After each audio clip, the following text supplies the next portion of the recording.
Is working? Yes? Good. Okay. First 3 lessons on lecture. Don't stand away from the screen.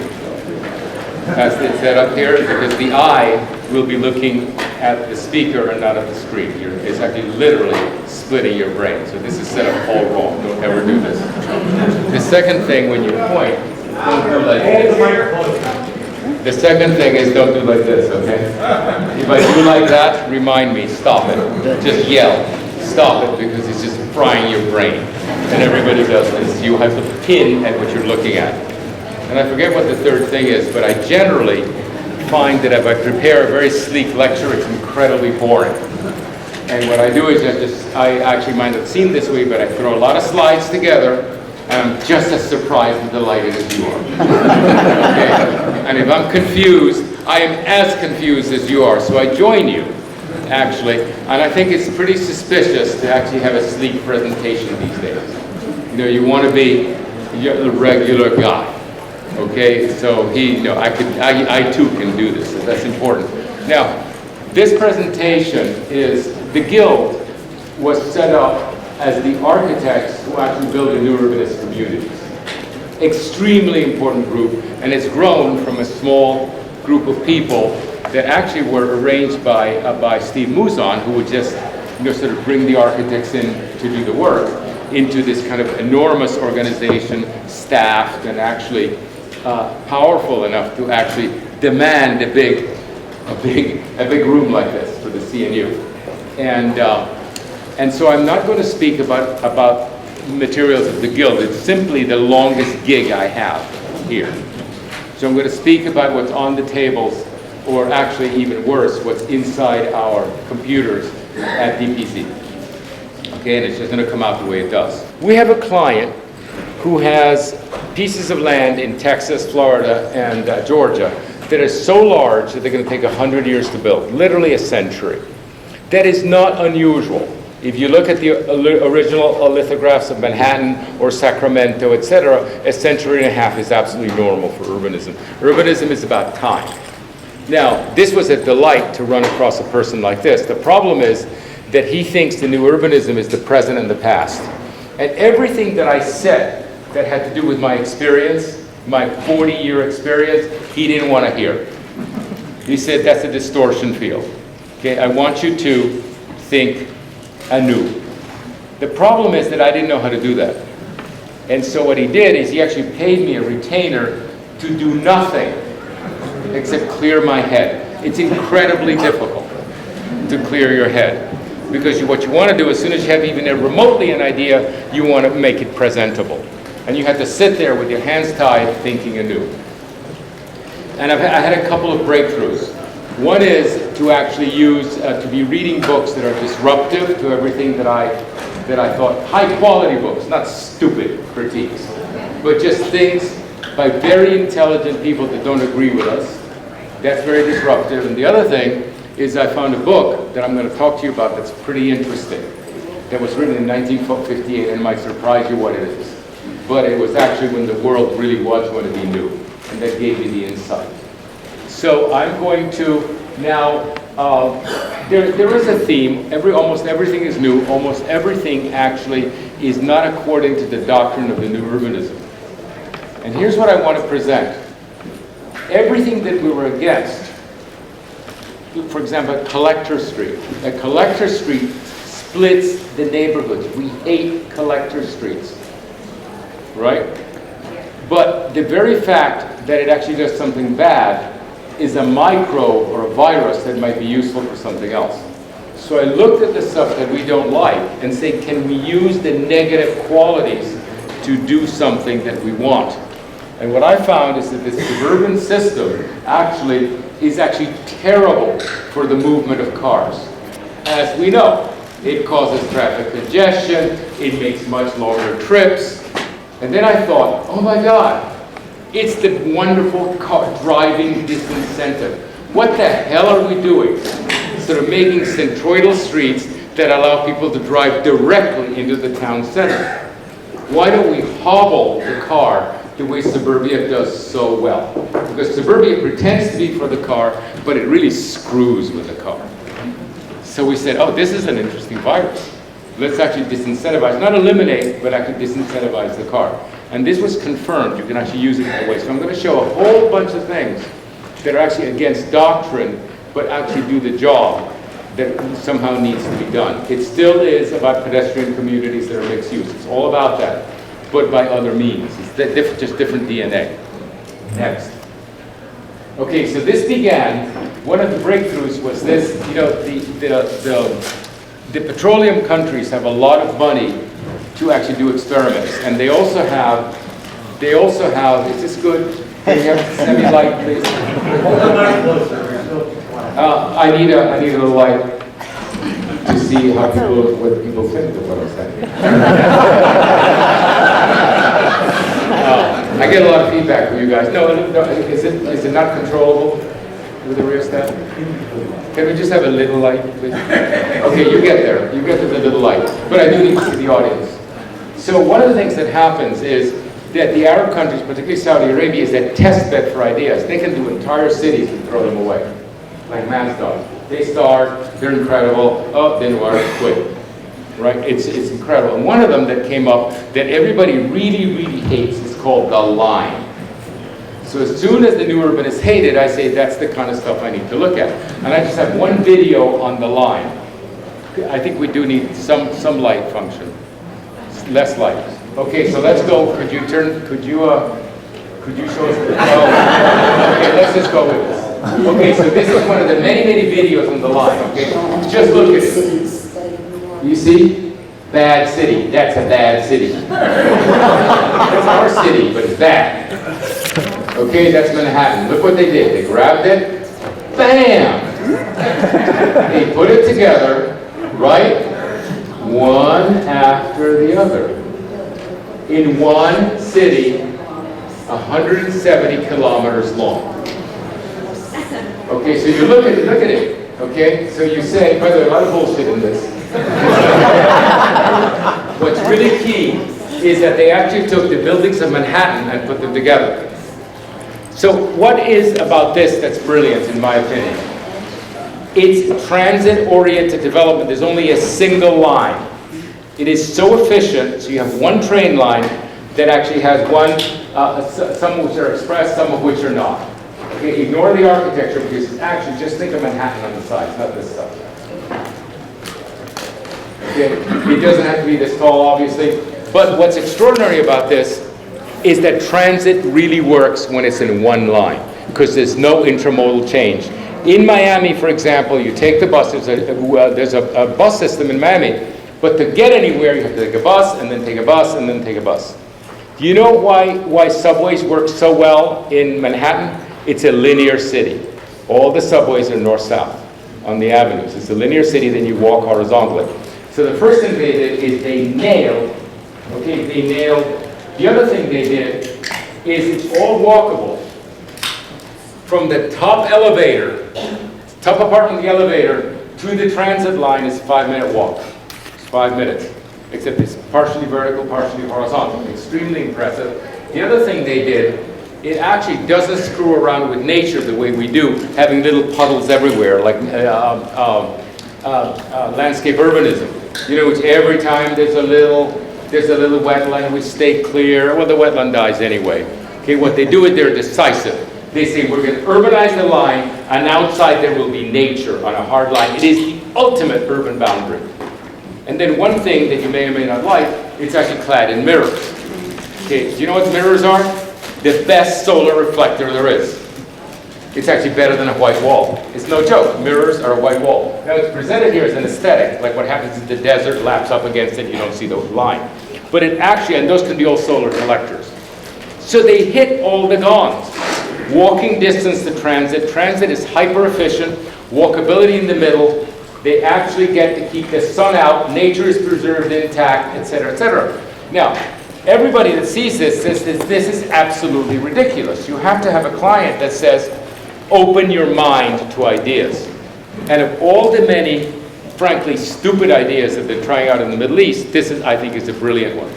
So I took it positively and I said, what does this tell us? Okay, next, let's see what the next one is. Now, there was another fantastic idea that was the prior one, which is called Masdar. What they did is they actually created a city that was going to be zero carbon. And it's a gridded city. It would be what the new urbanists built. Is this Masdar here? Okay, Masdar hits a lot of gongs. Different architects everywhere. Does it actually show? I hope it shows this. Masdar is a grid, is a gridded town. But the transit, actually to get anywhere, the whole thing is on a platform, and you have self-driving little vehicles with little seats that take you everywhere. It is such an expensive mess that they built one quadrant and quit. Even they couldn't afford it. Okay, so what happens if you're really going to fit our grid, it ain't going to work. Okay, now let's not talk about the architecture. That is so boring.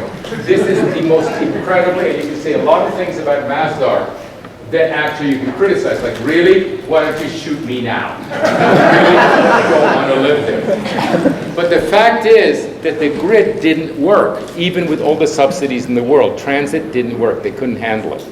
And this is an inside story, but they stopped. They stopped building. By the way, they were cheating anyway, because it's old. Here it is. The way they could afford it is by exporting oil that somebody else burns. It's the only way you can build this. Okay? So, let's move on. So I'm not saying that every new idea is a good idea, but I believe that the line is a brilliant idea. And the whole lecture could be on the line, except I'm going to show you other cities that are the line. See, this could be a new urbanist town. Oh, and we could be proud of this. But if they couldn't handle the transit. You can see that here it is underneath. Right. Leather seats. Good luck. You're bored to death in a basement. And it takes forever to get anywhere else. Okay? So they couldn't afford it. Shut it down. Okay, let's go finish Masdar. This is really painful. Now, if you look at history, so this is Bukhara in Iran. Towns begin as linear cities. They always begin as linear cities. Sometimes it's the river and a crossing. And then they spread. But you can always find, if it's organic, the structure is always linear. See that? So there's something ancient and traditional about this that makes sense. The camels all want to stop at the camel caravans. And then additional people live on it. So there's a tradition of the linear city. By the way, the linear city doesn't have to be straight, but it has to be as a continuous string. Next. And then all over the world, where you have canals like this that have to do with not only transportation, but actually agriculture, there are linear cities. Now this is a particularly interesting linear city because it is actually 3 parallel linear cities. And everybody is right there with the water and the transportation. And when you go there, it's wonderful. Tourists go to this place. This is not a pattern that we recognize, admire, and yet it's functioning, and God knows how long it's been functioning, and it's probably an ecological masterpiece. Everybody is close to the food production. The transportation couldn't be lighter. Yes, you sometimes have to cross. But what's wrong with having a main street and then crossing an open field and then having another main street and crossing an open field? See, what I think happens to us is that we're so addicted to the doctrines of the grid and the network that we don't even permit ourselves to see these traditional patterns that actually do a lot of things well. Next. And this is a wonderful linear city. This is the city, this is the most charming of the Cotswold towns, Chipping Camden. When the arts and crafts, the great artists of the 1900s, when they left London to create a utopia of socialist craftsmen, they moved to Chipping Camden. So what we see here is one road that actually splits. You see the split? The split creates a series of public spaces. If you go to Chipping Camden, the reading is, I'm in a square, and then I'm in another square, and then I'm in another square that's now a parking lot, and another square. So it's actually quite rich. And then you cross through these arches that they have, which in Scotland are called pens. And then the streets back here, the walkways, are called wines. So you penetrate absolutely brutally complete urbanism, and within 1 minute you're in the countryside. You get both. It's a transect super adjacency. It's really amazing. It still is amazing today. Okay? And this thing of the split middle is an astonishing, and it's so simple. Like in AI, if you're going to give AI and say, can you do urbanism? Feed this in. You can't lose. Okay, you can't lose with this. Just feed them this. You know, we should have a good 5-cent cigar and a good $50 urbanism. So let's feed this to them. And by the way, this is the #1 town I would actually visit in England, is Chippinghampton. Next. Okay, and then there's Le Corbusier, who's no fool. We always understand this as saying, oh, he built a parking garage and then everybody gets to build their own houses. Right? Not that. Right, a modernist one, an Arab one, and so forth. This is in Algiers, 1930. You know, the highway's on top, which is very interesting. They used to, the Fiat factory does that. You know, the highway, all our highways are a fantastic roof. You know, why don't we build underneath the highways if we just elevated them? They're up there, you keep them separate, etc. You see, there's something brilliant about this, but the key thing is that actually he didn't think of it in any kind of rich way. But there is urbanism, highly compact, the best, as I'm saying, you like urban boundaries? Linear cities are the way to go. Just keep them quarter mile, the urban boundaries, absolute, you know, absolutely great. And here's nature preserved. This highway's on top of that. Next. The actual conceptual most famous is the Ciudad Lineal, 1882 of Soria y Mata.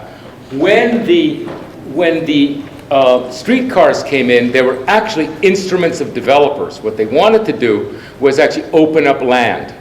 So most streetcars were built by developments. By the way, the underground of London was built by American developer money, just to open up landscapes for that. So Soria y Mata has a city, they built a streetcar to another city, and it's 5-minute walk from edge to center.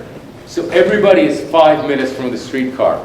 You know, it's like Connecticut Avenue in Washington, D.C., right? It used to be a streetcar, the stops are there, etc. So this, by the way, Chico, California, if you really know Chico, there's a grid in the middle, which is one pedestrian shed, and then very clearly, there's a thing that goes out like that, which is the old streetcar line, and it's a half-mile across, exactly like this. Now, later on, sprawl came in and screwed it up. They didn't have urban boundaries, so it's hard to read now. But the linear city is the most efficient way for transportation. If you're into transportation, and you want 100% of everybody to be within 5-minute walk of the center, it's a half-mile wide transit corridor. Here it is, Soria y Mata. Next. Now, Brasilia, right? We hate Brazil. What a disaster. Brasilia was actually conceptualized as a linear city. Perfectly done. You see this big avenue here? It's 5 minutes from edge to center. Even these, which are the workers, by the way, this is where the action is. You want a good meal? It's not here. This is where the workers live to build Brasilia. And people will tell you, actually quite snidely, yes, this is where everybody wants to live. And nobody wants to live here. But is there something really wrong with this? Yes, but it's not the urbanism. The urban diagram is perfect. Next, it's the architecture. Next. See this? Totally unwalkable. It's not the diagram. So Brasilia helped us throw out the linear city. But we have to analyze this closely and say, yes, this is a terrible highway, and this is another terrible highway, but all this is terrible too. Okay? And it's not the linear city. It's actually the architecture and the typologies that undermine it. Nobody could walk. Also, by the way, this 1950s stuff is all too small, not enough bathrooms. Like, you know, you have to also understand that actually it isn't always a problem of urbanism. Sometimes it's a problem of architecture, sometimes it's a problem of not enough bathrooms. Okay? That's, everybody is complicit in things that don't work. We have to learn to analyze everything. Next. Next. This is Doxiadis, his famous Dynapolis, which actually got him a lot of work. You'd be surprised how many towns he designed that didn't get built. But his idea was that you build a city, and then it grows in a linear way. And as it grows, because populations multiply geometrically, you need an ever larger town center. So his one contribution is actually to locate the town centers. By the way, one of the weaknesses of the linear cities I've shown you is that they don't have natural centers. Where do they stop? Where do they intensify? You know, they're even everywhere. And Doxiadis actually said, no, we've got to have this space according to the efficiency of whatever transportation there is. You know, if it's fast rail, it has to stop every mile. Okay, if it's slow rail, it can stop every quarter mile. If it's a bus, it can stop every less than that. So what happens in the line is that you have all the rail systems. The slow ones are actually stopping often, and then the fast ones are actually doing, you know, accelerating and decelerating every mile, but all in the same tube, and everybody is still 5 minutes from it. So you go on a fast one, then you get in a slow local one. Next. Now, Soletti, who was a fraud, actually eventually wrote a book that made some sense, that is not known. And it's he sort of book called The Linear City. This is his last book, Lean Linear City, Arterial Ecology. It's surprisingly intelligent. Let me show you this. Next. So what he did, Linear City, for exactly the same reasons, except that he actually has solar orientation. He does have town centers periodically, and he does keep nature intact. Do you see what's going on here? How many of the gongs of new urbanism are hit? 100% transit, 100% within 5-minute walk, okay, solar orientation. You can wiggle around existing environmental things, and you have a hard urban boundary that's totally defensible because it's completely unambiguous. Because right now what happens to all the urban boundaries in the world, including Portland, a little wiggle here, a little favor there, a little wiggle here, a little favor there. They all expand. This is impossible to expand. It's just too hard because you're blocking everybody's view. Do you know who defends the urban boundary? It's the high-rise. You know the best urban boundaries in the world are waterfronts because nobody lets you. The high-rise is the sentinel of the urban boundary because you get a huge number of people says, don't block my view. You want an urban boundary? The edge has to be high density. Right here. So it even builds in the politics of the permanent urban boundary. Next. Now the problem that he had is that it was a single design. By the way, the line is going to be quite interesting because every half mile is by a different architect. So you can actually, you can have an evening at Remkoolhaas, or you can have an evening with Big, or you can have an evening with, you know, somebody from the Guild. Because I think that actually some people might, but it's a, you know, the ability, the brilliant thing is that it isn't a single, it's a single party, but every half mile is by a different architect. So even if you make a mistake, it can't be too big a mistake. That's what he means. But the mistake he made is designing the whole thing. Next. But interesting that nobody understands this. Okay, now let's look at environmentalism. You know what wetlands are when you have flat ground? You know, when you have valleys like you do in New England and so forth, yes, the river's down here, the mountains up there. In flatland, of which much of America is, what actually happens is very slight up and downs. Very slight up and down, very, very slight. By the way, Manhattan, which is thought to be a flat place, has 2,700 streams in pipes. They had to pipe it up and down, 2,700 streams. Because what happens is nature just always creates a drain, slightly. So you look at this, which is our site in Florida. This is 18,000 acres. This is one of the sites that our client owns. 18,000 acres, okay? I think this is larger than Manhattan, actually. If you overlay Manhattan, it freaks you out, how big this is. Look at how these are the highlands. Look at how the highlands work, okay? They're actually linear cities. So instead of actually going around and actually preserving every single little wetland so that the urbanism looks like a Swiss cheese, which works neither for nature nor for people, it's a disaster. The actual preservation of every wetland, what we negotiate is, let us build a linear city from here to here, like that, just like that, parallel to I-95, and we leave the rest to nature. Have it back in full operation. We get every density we want on this thing. But nature is actually linear. It's amazing. Now, not linear as a line, not linear as a rigid line, but it wiggles.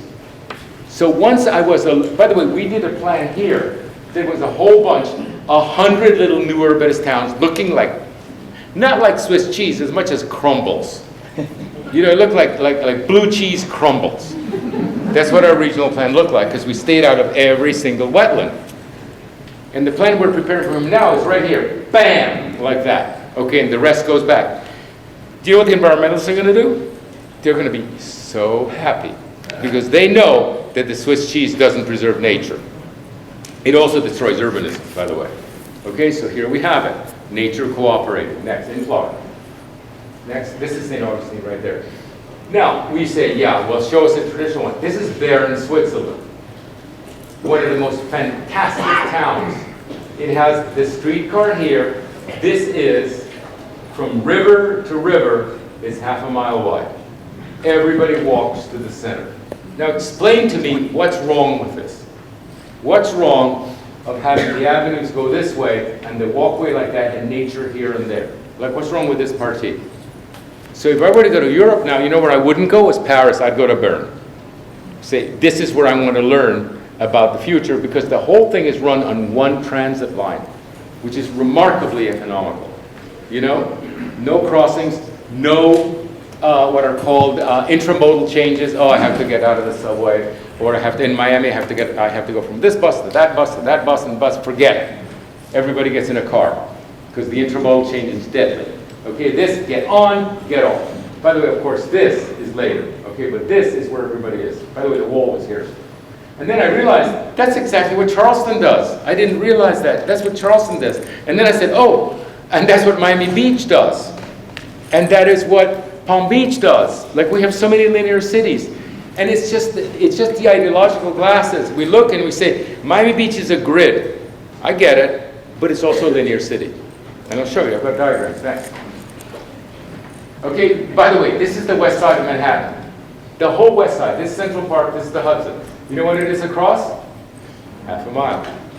So all they need to operate this is one subway line like that, right? And you can walk to the center, and you have nature preserved and nature preserved. And you know what preserves nature? It's the high rises at the edge. Our client happens to live here. So when I said a linear city, that's weird. I said, you live in one, boy. Right there. You live in a linear city, both sides. It's amazing. You see what I mean by the filter of ideology?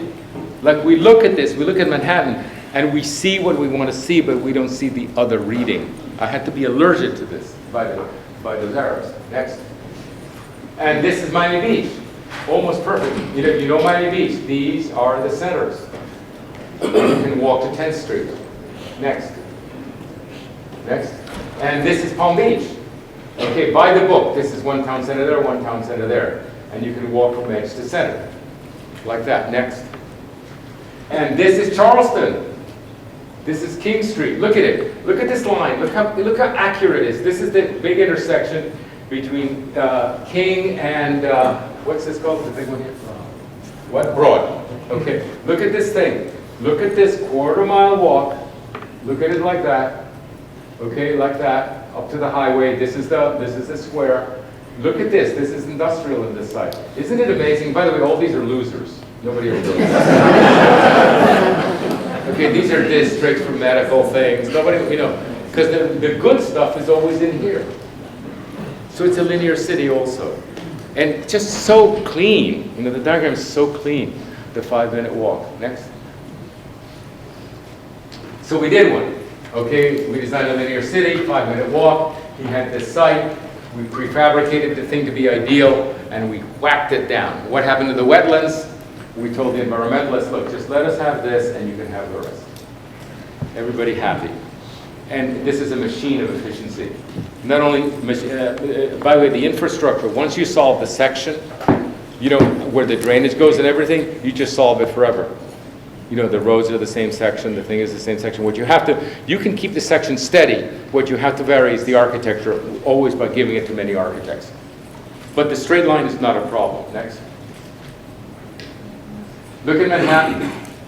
By the way, so if you want to see the scale of what you saw, you see this guy that looks so thin and scrawny? This is Central Park. It's the width of Central Park, at least. These thin things that I'm showing you are actually full urbanisms. They just happen to be within 5-minute walk of transit. And that's really a degenerative pattern. And so these are I was just going to show the client, because he knows New York. This is Gramercy Park. This is Washington Square Park. So you see all these little bits of green inside. These are social. These are natural on the outside. And this is, of course, one of the town centers that happens every half mile. Next. And then you can wiggle it. This is just a diagram we showed. Look, if you really do have a tremendous environmental issue you want to stay around, the line loves to wiggle. Just keep the section steady. That's not a problem. So how do you lay out a linear city in something like this? The first thing you do is you either find, you find either the ridge line where it's dry, or if you prefer the wetland. And there's two systems. Okay? And then you draw, no, I'm sorry, that's not the way you do it. There's environmental pressure here. There's environmental pressure here. You draw the collectors on the side, and then you take the midpoint, and that's where you put the transit. Done. Can we go have a beer? You see how AI can do this? It's right there. It's just given. It's solved in one shot. So one thing that we need is we need to increase the efficiency of what we're doing. By the way, Florida is growing by 460,000 people a year. 460,000. So this morning, when we heard the first lecture about how you have to use the existing infrastructure, okay, there's no available existing infrastructure in Florida. Florida's full. Every city is full. Everything we're going to build is going to be greenfield. 460, and by the way, they say that the next year it's going to be over 500,000 per year coming in a state that's already every house is taken. So what are we going to do? Seaside? No. We're not going to do seaside. We have to lay out cities for hundreds of thousands of people very efficiently and getting them permitted. Because Florida is the future. It's the first state that's growing at that rate. Okay? And Texas is actually half that rate, a third that rate. But Florida's getting 460,000, and we can do this. Next. Okay, so here is that site. This is just hypothetical. If you say, well, what happens if we actually have to do this? Is north of Houston. This other site's north of Houston. 1, 2, 3. Okay? Just like we saw those linear cities. Except remember, this is no mean thing. This is from the Hudson to Central Park. These are full neighborhoods, and you can see the center. See, that's a full neighborhood. See that? That's twice the size of Seaside. But what are you going to do? Are you going to make really an infinite collection of seasides? Well, the first plan we did for this guy was exactly that. It doesn't work. It's incredibly inefficient. It's really too 19th century. We have to think this way. This is regional planning. Next. Okay, now, this is the master plan DPC prepared for Miami 21. This is the existing zoning. These are the T-zones. Notice that actually the east-west streets, right, east-west corridors are the ones that are dense. Because Miami started here and went that way. It wasn't that interested in going south. That's where the orange are going north. You know, who knows what these people are? So it's like this. Now, if this plan were laid out, this would be where the transit goes, and it actually is where the transit goes. The only difference is that there shouldn't be this other stuff. Sprawl is not the first half mile. Sprawl is not the first half mile. That first half mile of houses, which is in here, okay, in here, is not sprawl, because it's within. So you get the houses that people want. You get the mixed use and high buildings here. It's the stuff behind it that should be green. Sprawl is here. And here, it's not there. Right there is not sprawl. If you are within a 5-minute walk, or even actually a 10-minute walk of transit, you're not in sprawl, even if you're living in a single-family house. So you can see, you can actually do a plan of Miami sprawl that doesn't look like, oh, this is urban and that's sprawl. It isn't. The sprawl is here. When you're more than half a mile from transit, that's sprawl. It's not the house that's sprawl. It's how far you are from transit and from actually the mixed use of the corridor. Next. So we did a linear. Did he happen to have this site? This is another site in Houston. And so we couldn't do a linear city, but guess what? We actually found that the site actually fit a triangle. The highway's here. It fit a triangle. So we said, can we fold the linear city? Yep. Hey, elegant, right? You know, a bit of a Renaissance job, but you know, have you seen these? By the way, these Renaissance jobs is what you know. Have you seen the Apple campus with the circle? They all want, okay, all these advanced people, geniuses. They want something to be read from Mars as a shape. So what did we do here? Originally, we had the water on the outside, and we had the road on the inside, okay? So what happens when you have the road on the inside? The one road, there's only one road on the inside, one collector, is that you actually accelerate the use of the car, because you get out of your house, you go to the center, you incentivize the car, right? But no, we didn't do that. We said we want to disincentivize the car. We want the car to go out here. The collector's on the outside. And then you have to fight your way into the town center. So instead, you know, the new urbanist communities, because of Hillier and analyses like this, we actually get the car and take it directly to the town center, like Seaside. So what happens is your instinct is to say, I'm going to get in the car and do it.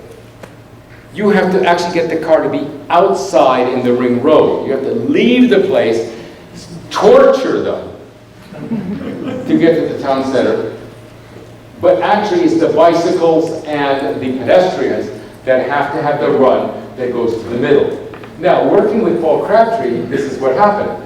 We had originally ponds on the outside.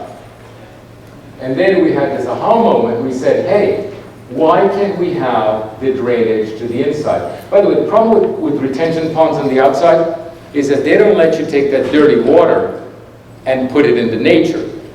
So you have to have a whole sequence of settling ponds, so you're not even near nature. You actually have the edge of the town, settling ponds, which actually look like engineering works with chain link fences and all that crap, and then finally goes into nature. So we said, why can't we drain inward and have a canal in the middle, right? So nature is really preserved because the drainage goes to the center.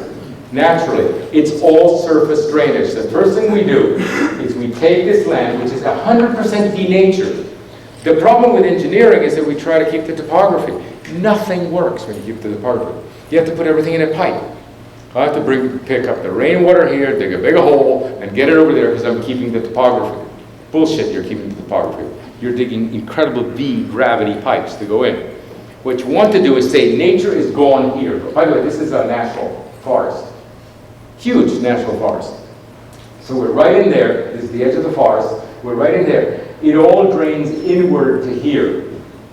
And by the way, before it actually drains inward, it actually goes through. You know, one of the most wasteful things to do is to get your rainwater and filter it through dirt. You should filter it through vegetables.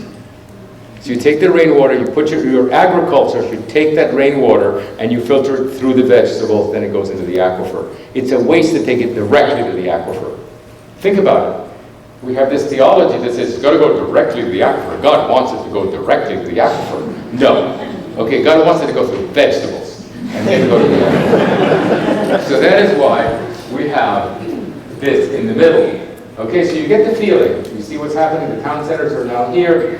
These are modules like those blocks, the Lego blocks at the beginning that just go, which means you can actually have, that increment is very important because it gives you the densities, it calculates the number of school children, it gives you the governance increment, which is smaller than the, you have to have an increment that is smaller than a neighborhood. A neighborhood is too large, okay, and a house is too small. Right now, in Coral Gables where I live, if I want to do something that 4 blocks agree with, like for example, building an open, during COVID, we wanted to build a pavilion that the adults could actually gather in outside and the children could actually have a school teacher. To actually get a pavilion permitted on an empty lot that Liz and I have next to our house, I have to convince City Hall and actually convince 87,000 houses because it sets precedent for everybody. There's nothing governance between Liz and I who get to decide what happens in our house, like the paint and what we plant on the yard, and the whole city of Coral Gables. There's nothing in between. There's no increment of governance. We need a whole set of increment of governances in between that allow us to make decisions in a much more agile manner. And this module has actually increments of governance that are really very interesting, and I'll show you how they work. Okay, so this is a linear city turned around. Happens to be a lucky site, right? That gives us a nice neat triangle, but you can do a pentagon, you can actually wiggle, you know, whatever it is. It's easy to design this stuff. Just keep it constant, the center, the edges, and then it works. Next. And now about the block system. I want to get to the next scale. The New York block is not undifferentiated. The streets have townhouses, and at the edges where the avenues are, the avenues have the high-rises. You know that. This is where the transit is. So this is something we don't know about New York, because now it's actually getting too dense, but the end blocks are high, are on the avenues. So there is some differentiation, so we said that's smart. Now Portland also is smart. Portland has, each Portland block is a third the size of it. These are not drawn, these should be, this is stretched horizontally. But a Portland block has lots of corners and more streets. Portland, you can practically park on street. There's so many streets. The ratio of street to accommodation is very good. Also, lots of small developments and lots of corner units. And then we have Savannah. What's interesting about Savannah is that it takes the New York block, which is the high-speed avenues, and then it creates a low-speed avenue, like that. Super interesting how that works. It's A, B, A, B. By the way, these are all, you see how they're similar, they're variations of each other, the elongated block. One thing about Savannah that's quite interesting is that it doesn't have zoning, but it self-zones. Over here are obviously where the commercial is best, or the cheaper units. But here, the units that face each other here are less expensive, right? The units that face the square are more expensive, and the units on the end grain are super expensive. So just the relationship to the square, the fact that the square is not unified, actually has an organic zoning of what the actual value of the units are. And this is in addition to the ADU. So the apartments are out here, and then in here, there is always a differentiation. So we said that was cool. And then Salt Lake City, God, I can't believe this is, everything I'm showing you is horizontally extended. Sorry. Okay, this is Salt Lake City block. Do you know the big Mormon 600 by 600 foot lot, which we all think is the most terrible thing? The flexibility of what happens inside is astounding. Yes, Salt Lake City is terrible when you stay on the big streets, but go inside the super block and it's totally cool what's happening in there, because it's not subject to the urban discipline of enfronting. So you have to understand that actually Salt Lake City is closer to Paris than actually any other American city, because Paris has the avenues, right, that Haussmann cut through, but within the avenues are actually the old medieval city. What makes Paris charming is the constant contrast between the avenues and the medieval city. Washington doesn't have the contrast. It's always only like Paris. That's why Paris is superior to Washington. On the surface, it looks like the same thing, but it doesn't. The diagonal avenues of Haussmann are actually different from the medieval city, and that's what happens in Salt Lake City. In here is where all the cool people are, and the cool shops and everything. And then there's Radburn, good old Radburn. We hate it. We hate Radburn because they invented the cul-de-sac. So what happens here is you get the greenways. The greenways actually connect, so the kids can actually get to school without crossing. And then this comes out to the collector. What we like about Radburn, which we are taught to hate by the urbans, really it's like, no, Radburn was the beginning of the end, they invented the cul-de-sac. The great thing about Radburn is the collector street is on the outside. And you know what's interesting? Is it disincentivizes the use of the car. Because actually getting to the town center through the greenways is a lot faster than actually driving out and fighting your way around the whole city to get to the town center. We never understood that. It actually not only prevents the car from coming in, it makes the car harder to use. So Radburn was then absorbed and said, wow, that's cool. And then finally, Alexanderville, which is our scheme, what we have is we put the collector on the outside, just like New York, like the avenues, with the density there. We put a square in the middle, just like Savannah. We have the greenways, just like Radburn, and here's where the green is. So we actually synthesized, this is a completely American plan, and it's actually a synthesis of all the good blocks, they're all there. Okay, pretty interesting also. And by the way, our new urbanist filters would say, hey, you just made a cul-de-sac. Because that's what we're taught to do. We just made a cul-de-sac. No, we actually made a full neighborhood. Actually, the cul-de-sac makes it very, very difficult to use a car. And our client said, I don't want people using the car. What can you do about that? Forbid it? not allow it, not provide parking. No, no, no, no. Just make it inefficient and unpleasant to use the car.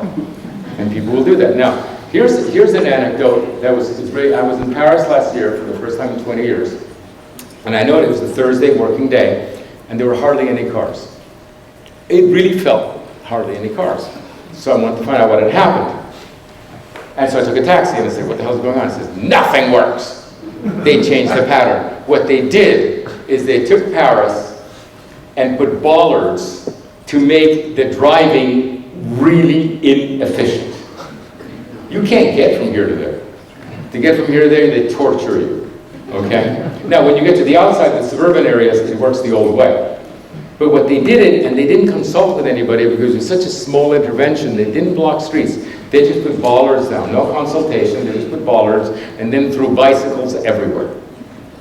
Because you throw bicycles everywhere, but the cars still work, right? We've got these scooters here. Yeah, okay, good luck. But the cars actually work better. The cars still work well. That's the problem. You can see them speeding up and down. We haven't hobbled the cars. And by the way, no one's going to let you hobble the car. You have to do it by night. Install the bollards. Of course, Paris is so complex that you can't actually figure out what they've done to you, right?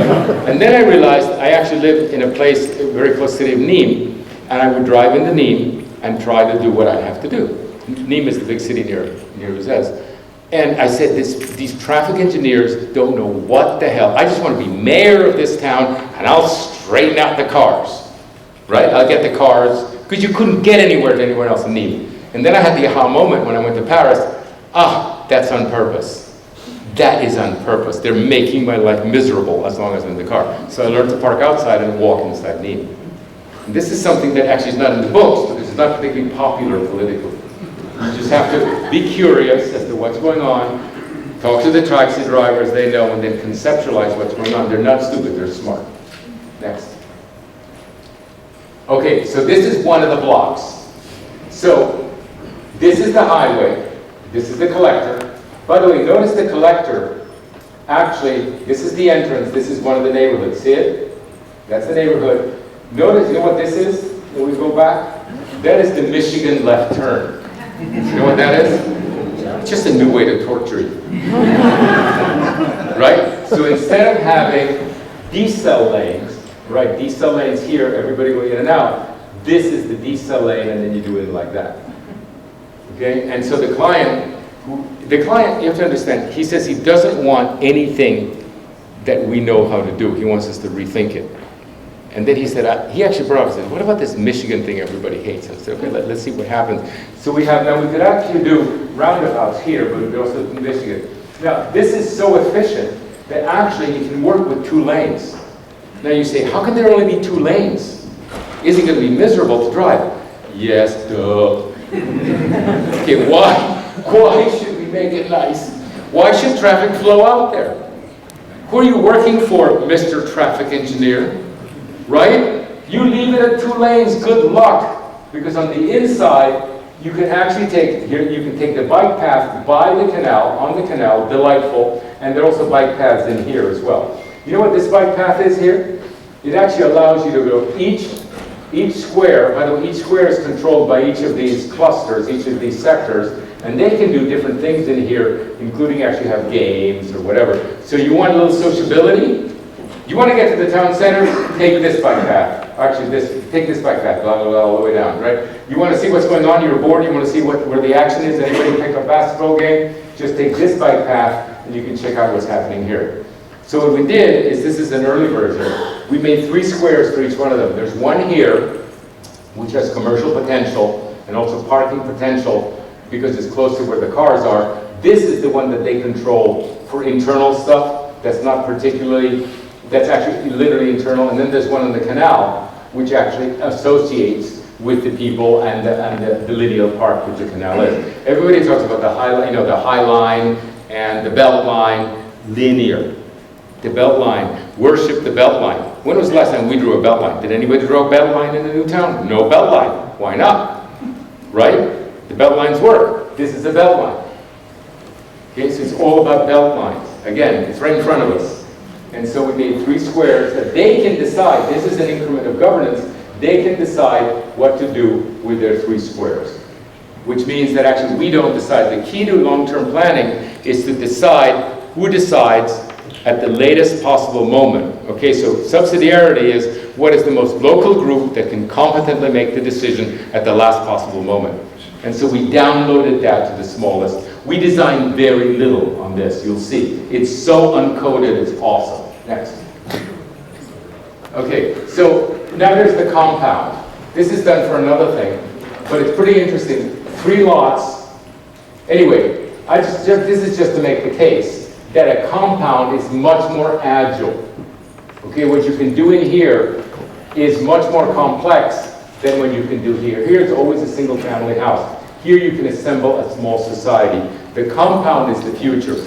Many people, many cultures in China, the Hutongs, in Arabia, in the ranches of the West, the Hispanics, the palazzos of Italy, they're all compounds.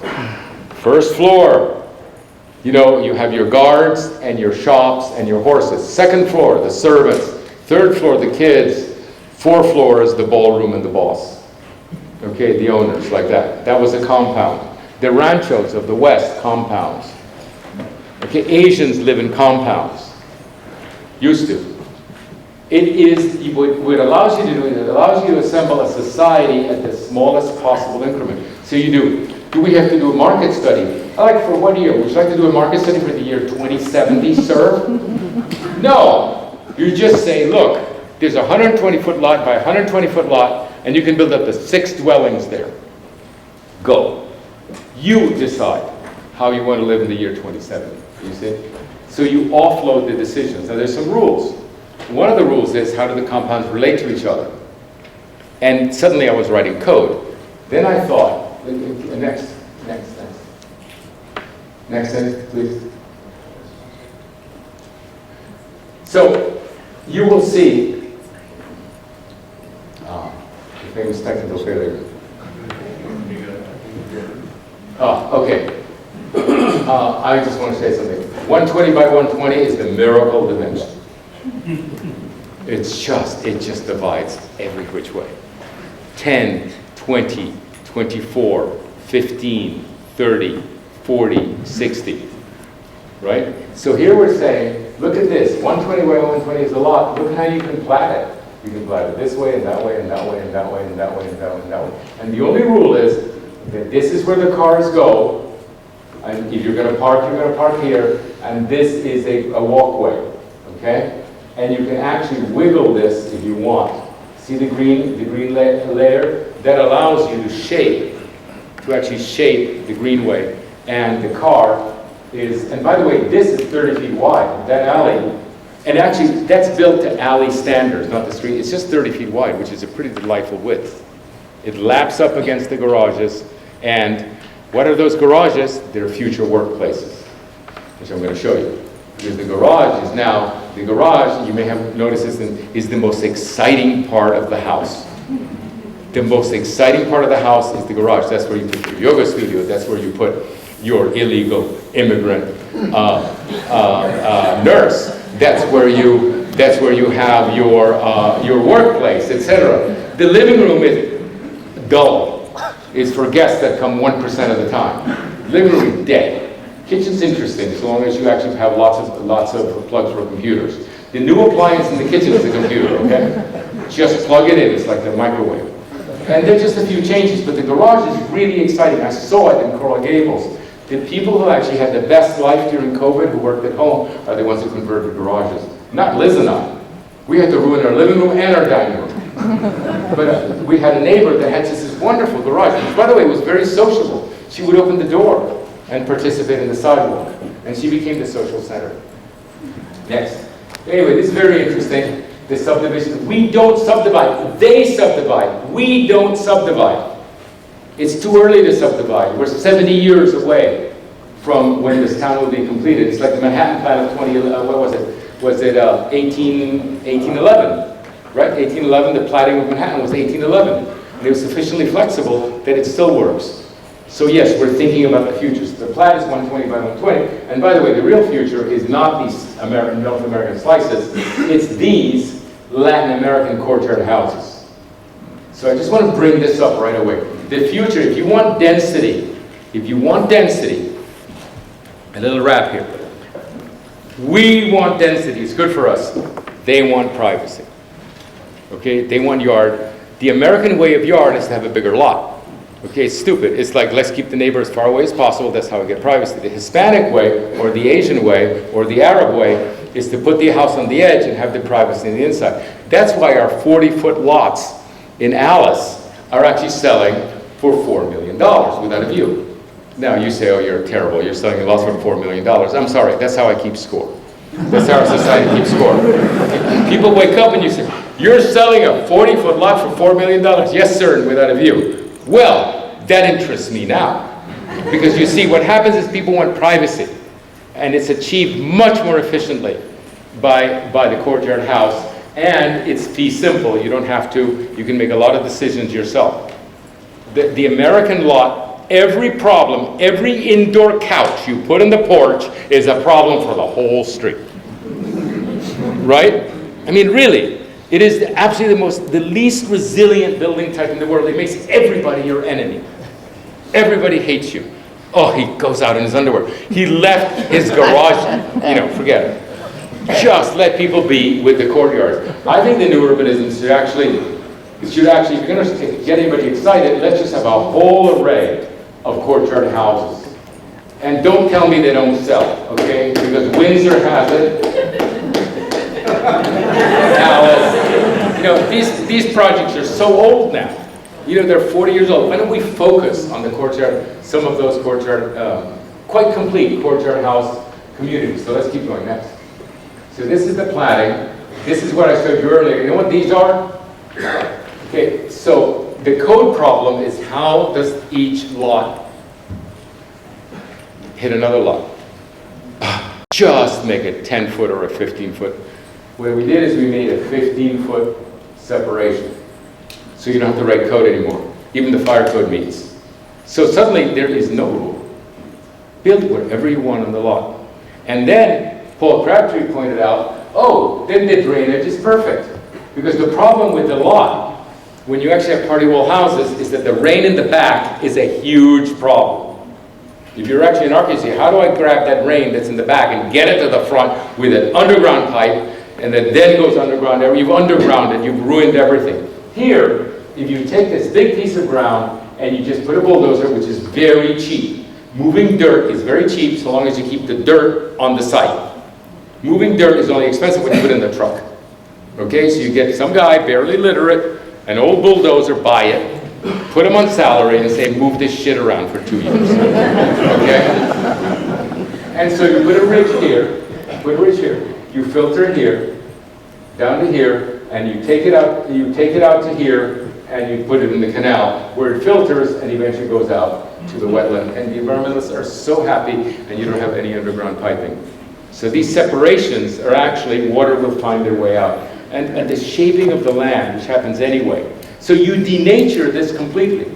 Yes, you have completely ruined nature, you flattened it and everything, but you have a high-density urbanism that's self-solving with a constant section, and nature is actually intact outside. So that's the new trade. The landscape urbanists bring nature in. We know that doesn't work. Okay, just go to Portland. Go anywhere. Okay, they're full of little, forget it. We've already lectured on that.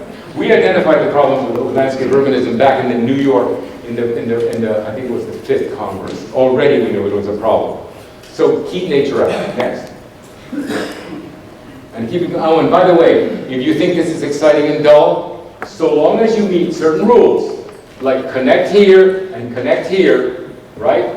Connect here, and don't exceed. You can do whatever stupid thing you want. Just confuse the natives, with all, weird up the place with the picturesque stuff and make everything expensive and stupid. Okay? You want to do that? That's possible. You have that option because actually, frankly, it's very hard to get a client to pay you when you do a grid. It's happened to me literally. What am I paying you for?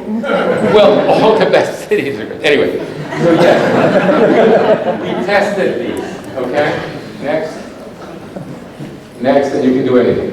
And some of them are better than others. Go back one. There's some pretty cool ones, actually. But it doesn't prevent this. Okay, if you want to do it. It's just not necessary. you've just eliminated all the efficiencies and everything. So there they are, you know, pretty nice. Next. Next. Okay, this is now getting more sophisticated, you know, with transit zones. Next. And then we did, this is actually an earlier one, in which actually, this is actually more intelligent, in which you actually, never mind, this is, you know what the problem with this is? We made this really cool so that the client would like it and pay us. But actually what we're doing is we're over-deciding. We're deciding too early. This is going to be a big lot, this is going to be a little lot, this is going to be a tiny lot. What are we doing? This is 70 years out. Okay, really? Do you want us to do this? And so we basically said, yes, we can do this, we're capable of doing this, but let's not do it, let other people do it. So this was just, okay, next, keep going. This is the one that we did to say we're cool too. Okay, next. Look at this. Look at this. It's magic. This is either in Holland or Belgium. It's amazing. It's just amazing. Straight water is amazing. Then we had the really brilliant idea is, oh my God, we have a dedicated public transit way for free. The transit should be a boat. So instead of building the rail, instead of building the special lane, instead of building all this stuff, you actually get a boat, which suddenly completely reverses the class problem. Losers are in buses, rich people are in boats. We pay extra to be on the boat. We get on a boat in Paris, we get on a boat here, we love boats. Okay? Buses are for loser boats, so we actually just buy a boat, and this is our transit. And this is why we put the canal in the middle. Next. Look at this. You can actually, this is more like what we have in mind. Because actually, remember that it's a bowl, right? The densities on the outside, because they have the long views into nature. High rises compensate for the lack of lot by having a long view. So you put them on the outside. So we're not doing medieval cities that actually pile in the middle. We're actually doing bowls, like in Venice.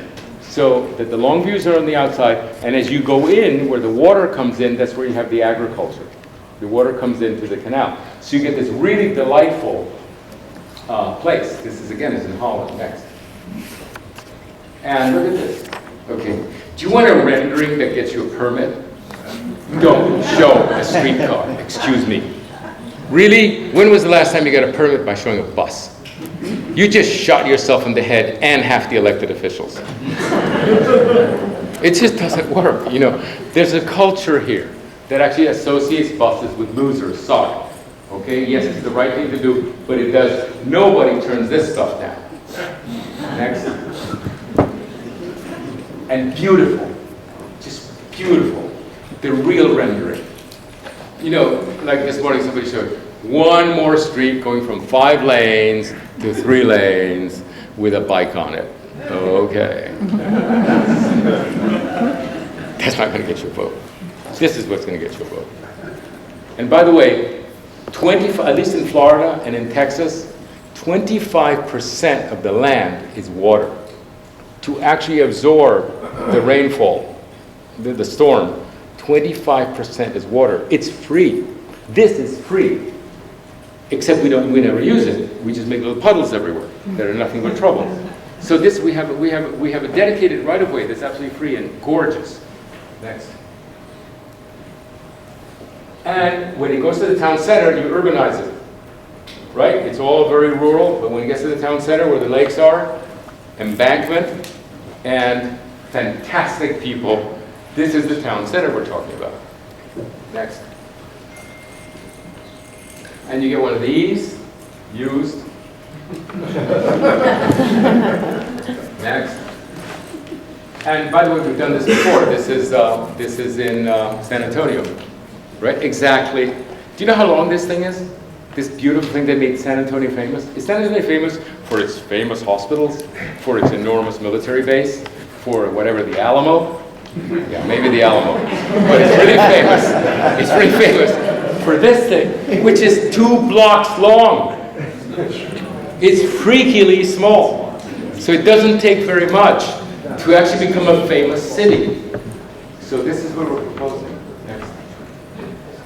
Okay, the other thing we're proposing There's some amazing, the 30s were very interesting. There are many books like this. This is a book from the 20s, reprinted now, that actually take the Spanish Pueblo, flat roofed, with courtyards, and actually create quite spectacularly good small floor plans. Yeah, I don't know whether you can buy this anymore, but somehow get hold of it. The Spanish Pueblo homes, they're delightful houses. Every one of you, if you found a house with this floor plan, you'd buy it in 2 seconds. And everything is small, everything is compact, everything's easy to build. And by the way, this idea that the guild has, or traditionalists do, that flat roofs leak, no, they don't. They used to leak, they don't leak anymore. Okay, otherwise there'd be nothing but lawsuits because the world is full of flat roofs, including this building. Okay, flat roofs don't. We have elastomeric membranes that don't leak, so don't give us that argument. And what the flat roof does is it captures water up here that you can use. Now we're getting into climate mitigation. You capture the water or put solar panels on top that behind the parapets don't freak anybody out, because the other problem is the aesthetic. Okay, so now you have to buy Tesla solar panels that look like wood shingles. You know what that costs? You might as well buy a Tesla. Okay, just get the industrial stuff, have a flat roof, privilege a single-family house, a single-story house, because a single-story house has a lot of roof. It gives you the right ratio. Paul Crabtree can calculate it, the right ratio for solar panels. You can hide the solar panels up there. You can capture the water, and you're on land, your own land. Fee simple. Don't talk to your neighbors when you make your decisions in there. Okay, talk to your neighbors at the level of 6 and at the level of the cluster, but your house, you're lord of all you survey. When you walk into that courtyard, all you see is you own all 4 sides in the sky. You're like an English lord that has demolished all their buildings. So that they can say, I am lord of all I survey. You can do that in a 40-foot lot. Works like magic. Next. Look at that. Next. And so here they are. I mean, this took 2 days fast, okay? So you take the plat, boom, boom, boom, boom, boom, boom, boom, little courtyard, big courtyard, etc. I mean, you can all, it's almost, and by the way, the facade problem is 0, because there's no facade. You get a flat wall and 2 windows, and then you can actually you do these things with so many shared party walls, and you ask the contractor, is there anything I can do to save money?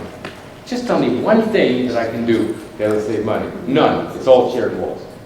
Okay, and the yard, by the way, because the inefficient 5-foot yard on all 4 sides to meet fire code, etc., is totally useless. The courtyard in the middle is really surprisingly large. This is just done on that platting that I showed you. Next. And here it is, just laid out in 2 seconds, right? Next. And here it is, so this is just one of the legs of the city. Pretty substantial urbanism. What I was showing you, what looked like those lots, there are not that many lots. No, every lot is 6 buildings. Every lot is 6 buildings, and actually, you offload. This is what's so exciting. Right now, we say, we do really interesting stuff because we invite different architects to do different buildings. What if you ask them to do different buildings and also different site plans? So you can really wiggle around. I mean, architects can do really interesting things. It's what we call sometimes the pocket neighborhoods. Give each architect and each developer the chance to make both a different building and a different site plan. By the way, the Type 5s at Seaside on the coast, they're actually clusters. They're quite interesting because actually each one, not only different architect, but different site plan. It's like a little PUD, a little plan unit development, finally. And you can actually, one other detail. God, there's so much to talk about this one. What happens is if one person buys a lot, and they're allowed to develop 5 other dwellings, you have made them a small-scale developer with affordable housing. And not only that, but the 5 houses subsidize the first house. So this guy doesn't have a nickel, okay? You give him a loan, but you are a responsible fellow, okay? So this is what Haussmann did in Paris. Oh, you look middle class. Here, buy a 60-foot lot in Paris, build 18 apartments, and you never have to work again. And by the way, he invented the mortgage. That's how Paris got built so quickly. He put every responsible person as a small developer. The increment of development on the Palace Boulevards is extremely small. And that was the trick. No big, let's bring in the national developer and negotiate a public-private partnership and give them a subsidy and a tax break, and they're only 3, but only 2 are interested, so they're going to negotiate the shit out of us, and the city's going to get screwed.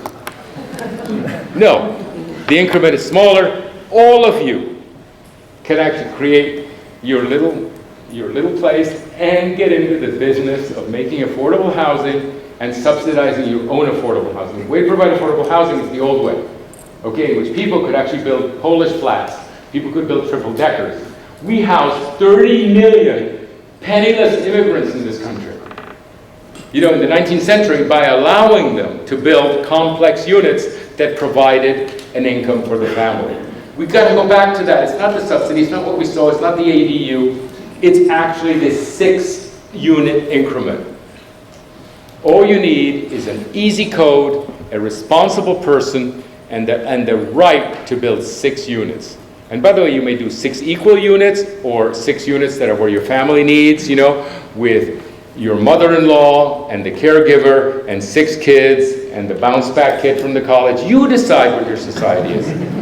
I don't want to decide the society. I don't even want to decide it now, let alone 10 years from now, let alone 70 years from now. It is ridiculous to do planning in which you actually do market studies that say people really want this.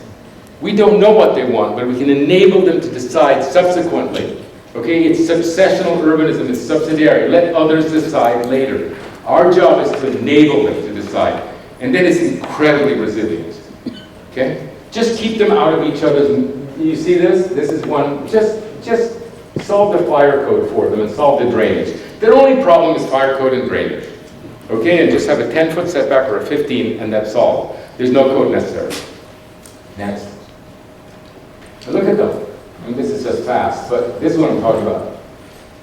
This is the most environmental stuff you can build. Next. And of course, this is the American stupid way, which we're not preventing, but you can actually do this also. It's amazing how hard it is to do an urbanism that looks decent with this stuff. But there it is. Next. And then you can do slight wiggles, okay? You know, it doesn't take very much to make a picturesque thing. You know, just you don't have to be hysterical. Just this, okay? And it works.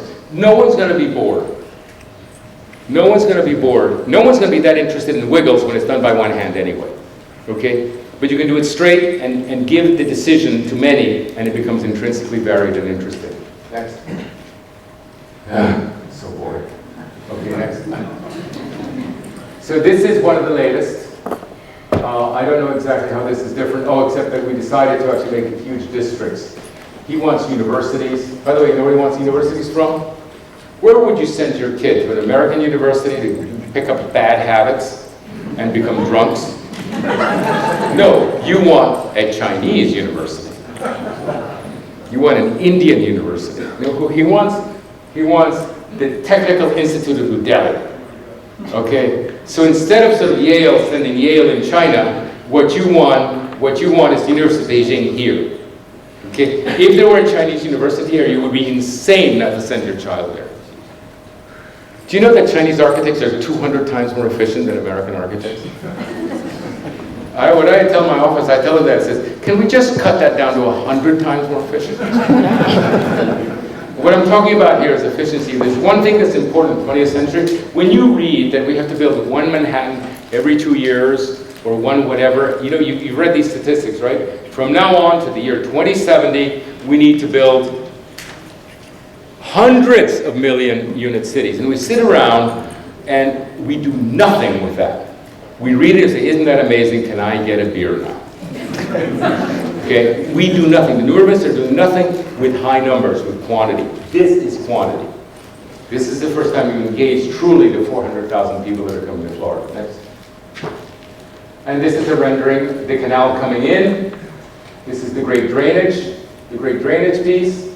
This is the, notice how we make a street, like Holland. See, these are the rural canals. You come in, this is the town center that happens at every corner, and these are the farms. And why would you not want to live there? Especially since it's incredibly cheap to build. There's incredibly little infrastructure. It's easy to build. The engineering fee is a fraction because it's absolutely repetitive. You just You know, once Paul gives you the diameter pipe, thank you, Paul, that was nice knowing you. Send me your bill, make sure it's under $1,000. Because it's constant. It's one infrastructure, no calculation, not magic, no computers. Right? It's in constant sections and fuselage. Going like that. Next. Nice bridges. Next. This is the asphaltic system. Notice it's relatively complex, but also notice that it doesn't connect. It connects back. Do you see? It isn't a cul-de-sac. It isn't a double cul-de-sac. These are complex places, these sectors. They connect back, back, back. The only way to get into the center is here. This is the efficient way. This is the incredibly inefficient way. And by the way, as I said, that entire collector, there's a huge number of people living there. The traffic just grinds you down. But why would you want to go to a supermarket to, off-site to save, $20 on the groceries when it's such a miserable experience? What are we doing making that experience nice? Okay? All the outside retail, it's screwed because it's too hard to get to. So it's much easier, we've incentivized the small retail that happens here. Next. So much of it is counterintuitive. And by the way, this is the bicycle system. Super easy. Next. This is the zoning. Notice how the T-zones, the high T-zones for views are on the outside. It goes agricultural on the inside. And these are the 3 town centers. These are districts. We don't decide what they are. But we hope they're universities, high schools, whatever. Apple. Next. This is the beautiful system of parks, which, by the way, unlike Savannah, will actually be differently designed by each cluster. They can decide what to do. Although I think we've come to think that there should be a minimum in every cluster of a daycare center, probably 2 grades in an elementary school. So actually the elementary school is actually up and down the line. Instead of blowing out one neighborhood with elementary school, just 2 grades at a time all the way up, the kids bicycle up and down perfectly safely. And so one elementary school would actually happen in this cluster, another one in this cluster. This would be the high school, etc. You see, it's decentralization. Okay, it's decentralized computing. It's like instead of the central mainframe computer, you decentralize the decisions. They decide. And so it's so much easier to design because you're just deciding who decides. Next. These are the blocks. These are the lots. These are not really lots. They're 6 units. They're 6-unit compounds. Next. This is together. District offices, agriculture, other schools. Next. Okay, now this is cool. So I had to blow out my mind because the client didn't want me to have any ideas that I'd heard of before, like new urbanism. So I'm not paying you for that. Everybody does it. It doesn't give us his take on it is that new urbanism is actually going to be normative and it doesn't give us a competitive advantage. So he wanted me to forget everything. It took a long time. I finally found this book. I recognized the cover from college, which, this is college reading. And of course I didn't read it, but I recognized it. And it was on an actually new urbanist bookstore and I said, well, I'm going to buy it for nostalgic sake, and I read it. Okay, so what is it? This book was written in 1958 by the 6 professors, University of Moscow. Now, in 1958, Stalin had died. The Russians had Sputnik. The Russians had the best jets. Khrushchev came and said, we will bury you. Communism was going to win. Okay, so what they did is these professors said, this society is actually going to happen. Think it through from the beginning. It's one of the very few books, and of course they're top professors at the best university in Russia, and what they had the chance was to think really clearly, like stepping out onto fresh snow. And that's what the developer wanted me to do. So I read this book, and it's astonishing. It's mostly new urbanist. Except that they were obsessed by one problem, the problem of leisure. Because what happened is, you see, we misunderstand this. Stalin made the mistake of Khrushchev, of compete with Americans by making more dishwashers. When really, the Marxist system is to actually decrease the working day from 10 hours to 8 hours to 6 hours to 4 hours, so that then you could do what you wanted. That was the promise. That's not understood. They began competing with us economically. It's really who has the most leisure. So these guys were obsessed. You know, once you're housed, and once you get your food, and once you get this, what are we going to do with all that free time? A true utopia. What are we going to do with all free time? Guess who has that problem? Every retired person in this is dying of boredom and solitude. It's now a registered disease. And with AI, you know what's going to happen? Many professionals are going to get a check. Here's your $10,000 a month. Figure out what to do with it. Because we don't need you to work. We have a problem of leisure. This sounds so weird. That was their aha moment, was leisure. And then I realized we are designing so much of new urbanism has to do with actually the time, not the time at home and not the time at work. We design for the time between things. Do you walk here? What do the kids do? Do you get the shopping? What's it like? Where's the sport? We are designers of leisure because we assume that actually the other stuff, the duties of home and work, etc., are actually taken care of by other means. We're designers of leisure. And by the way, we try real hard. Like, can we have more cafeteria and more cafes, please? Like, Mr. Gibbs, how much does it take to subsidize one more cafe? You know, or 2 cafes, or 6 cafes, or fields, or this, or what? We have a problem with leisure. Imagine if we only had to work 4 hours a day. What a fascinating problem. This is the kind of thing that, you know, I would say, wow, what an aha moment. Like, retroactively, I realized we are designers of leisure. You know, is it really pleasant to bicycle here or there? What about that park? You know, what about that? All the people in our, you know, all the people in our renderings, 100% of new urbanist persons are at leisure. Has anybody designed somebody with a desk? Think about it. So now we expand that. And this is what I love about these guys. What a great problem. Anyway, they blew my mind. I didn't get the next. Successional urbanism, you also have to decide, you have to allow it to get denser. We have technology for that, and we'll go deeply into it. This is one of their drawings next. And then solar, also making shade. One of the things about the Courtyard, these tight spaces that we're making, is that actually you can shade them. You can actually shade them, and actually you get solar on top. So it creates a whole new urbanism. You know, that I've never seen a new urbanist rendering that actually put this stuff on top of the public spaces. Next. This is a converted garage. Okay, this is what happened in COVID. This guy was a total winner in COVID. Okay, Liz and I were losers. We lost our dining room and our living room, you know, to paper and computers. And so I had that aha moment of the great garage. Next. So then we designed this unit, which you may have seen. This is the new urbanist unit in which the garages are there for the purposes of temporary, if you have cars, but also for the appraiser. The appraiser wants cars. Okay? Appraiser has to find a comparable. Try to find a building in Florida for over $80,000 that has no parking. Yeah, you might find a shack somewhere. Okay? But basically, they need to find a comparable. You have to provide, for the sake of appraisers, you have to provide cars. So what the code says is you provide a workplace that is capable of fitting a car. That's all. In case you want to do one or the other. Now, the important thing about this is don't put 2 cars together. Because then you may want one for a car and you want to convert the other. So the 2-car garage does not have a future. It has to be 2 single garages. That's number 1. Okay? And the second thing is, by the way, the porches on the second floor are just as sociable. I think more sociable. Because the porch on the first floor, you're too much on display. It's just just go to a porch and you'll see I'm on display. I'm embarrassed.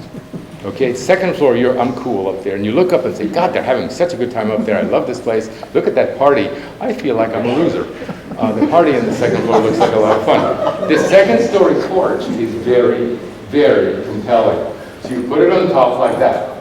By the way, make it durable. Make it an architecture that doesn't get out of style because you're going to be nailed when architecture goes out of style. So do something like this next. And this is the plan. So you have a little sociable place out here, 2 benches. In case there's a pandemic, you can actually meet outdoors. Make sure you can clean up. This is the great liver invented by some of our best. You leave your crap here, you enter, There's the kitchen, by the way, the new appliances, like I said, the new appliances, the kitchen is the computer. It is such a mess to not have. You have that desk, 4 computers. It socializes the family. Where the family really likes to hang around is the kitchen, but now they have computers, so they screw up the kitchen. Okay, so just realize that. This is the future. You enter here. You have one room in the middle that actually, instead of the courtyard in the middle, in this case, the courtyard's on the side, so you ventilate it. Okay, because the courtyards don't have cross ventilation, this one does. So you have living dining. This should be a screen, not a fireplace. Okay, because it's all about video. And then the rooms should actually be rentable, almost as full units. See how they have potential? They have a lot of storage. They have places to sit. They have TVs and everything. The future room is a bed sitting room. The future bedroom. They're so big anyway. Just go a little further and make each bedroom a bed sitting room. You don't need a family room. You need this place to get together, and then total privacy on 4 sides, maybe shared laundry, and that's your first floor. Okay, by the way, it touches on 3 sides. Next. And then you climb up here, and you have one big space that they decide what to do indoors. Some people do yoga, some people have whatever. Okay, there are lots of things to do. They can decide up there, and that's where the porch is. By the way, open below, this is where the 2 benches were for cross ventilation. So this is a house that is, I forget the lot, this is 50 by 100. Okay, standard 50 by 100. I think this is actually the new American house. Okay, with the garages in front. Because the garages are actually the workplace. So we have the live-work unit socializing with the work at home. We have the live-work unit socializing the street. Because that's what working at home now allows. Next. And then this is how they stack up, right? So they touch all 4 walls. Next. Again, pretty simple. Next. Is that it? Okay, forget it. Oh, okay, if there's some architects here, no, I'm not going to show you this. One of the things I was going to say is that actually I think the best, it's something else, it's another talk, okay? And there's a big mistake thinking that modernist architecture is about stripping the ornament or making modernist facades. What is exciting about modernist architecture are the floor plans. Okay, it's not the aesthetic. The aesthetic actually leaves, once you do a modernist building, people don't get excited. They love, but the floor plans, the ability to actually do things indoors with section, okay, and with asymmetries and irregular things, just the agility of the modernist floor plan is really what we need. So stop tinkering. The problem with the aesthetic outside is a zero-sum game, because some people like it, some people don't. But they all like the modernist floor plans. They're really tremendous advantages. So this is what I was going to show. But we set it up, okay. Can you show 1 image? Is there time? 1 image. Okay, let's go. By the way, Windsor's finished as traditional. Okay, this is 1 image. Each of these houses actually is a completely different program. I'm going to show you the program now. Okay, next. See? I mean, there is, okay, next. You can put capitals if you want. Okay, this one is a compound. House in the back, 3 subunits, 2 different porches, these like that. This is a compound. By the way, this lot is 60 by 120. And you can actually, all these families can live there. And each one of these can either be 2 bedrooms or a bedroom with its own kitchen. In 60 by 100, 4 units. Okay, with absolute privacy. That's not a traditional plan. Palladio did not think of this. Okay, this is a modernist plan. And by the way, the section is fantastic. Next. See that? Okay, so here they are. First you enter from the carport, you climb into a courtyard, then you go down into the pool and then ultimately the water, which is on that side. Next. This is the floor in a very simple roof. Next. First floor, parking here, golf carts here. You come here, the stair up. Next. Second floor, you arrive at the courtyard. You can enter the principal house, or you can enter the little houses. And by the way, you can have guests and so forth hidden up here. Next. The boss. This is optional because actually the master bedroom suite can be here, but you can also live here separate. Next. That's what it looks like. Next. This is the other side from the water. But by the way, nobody's going to object to this. This is modernism. That, actually, People look at it and say it's too traditional, people say it's too modern, so everybody dislikes it uniformly. it's absolutely in the middle. But the sensibility that designs it is purely classicism. I think that every architecture student should have a classical education for 2 years, learn discipline, learn a good eye, and have a modernist education at the end. Okay, and then you will replicate the talent of Le Corbusier, Mies van der Rohe. All the great architects had that. It's like let's go on to Genesis. You have to go through the history of architecture to become a great architect. You can't begin with the ignorance of modernism, and you can't stay with actually a tradition, because there's not enough DNA in pure traditional buildings. So anyway, this one's party house, extremely important. Next. You know why it's a party house? It's a market segment. There are many people that have concluded that climate change is so real that there's nothing we can do about it, and the only rational choice is to party on. These are not denialists. These are hyper-realists. Let's enjoy every day that we have. So party is important, and by the way, this is very popular. Anyway, so you enter down here with the carport, you climb up. This is the party room, and then down to the pool, etc. Next. Next. So this is what happens. You park the 2 cars here. These are the 2 golf carts. You enter, and you climb up half a level. You enter the vestibule, half a level up. By the way, there are all sorts of guests, and God knows what down here. Because you always have the undercroft. These are flooding places. Okay, the future's flooding. It's Florida. Next. And then you enter here, you have the half stair up here, then you arrive there and there, half a level up, and you have the big party room. What defines a party room? There's one definition. It's large enough to move the furniture out of the way, so you can dance. Okay, there's no other definition. The problem with the non-party room is that there's only one place for the furniture. You can't party. I mean, you can sit around, and drink beer, but you can't party. So the room has to be large. So the furniture moves out. Of course, this is the kitchen. The kitchen, everybody drinks and eats all the time because we're Americans, all through parties. And then you can climb one more level, one more half level, and go into suites.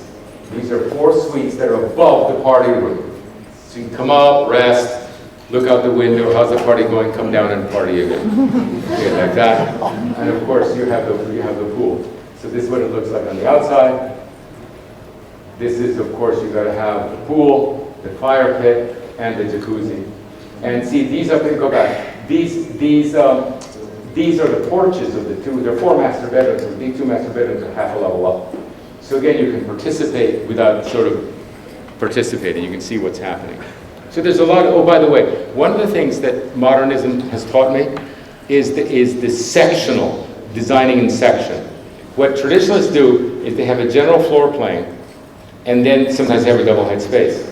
Okay, the modernists tend to have a steady roof, right, of a very, very simple massing, and the floor just goes up and down all the time.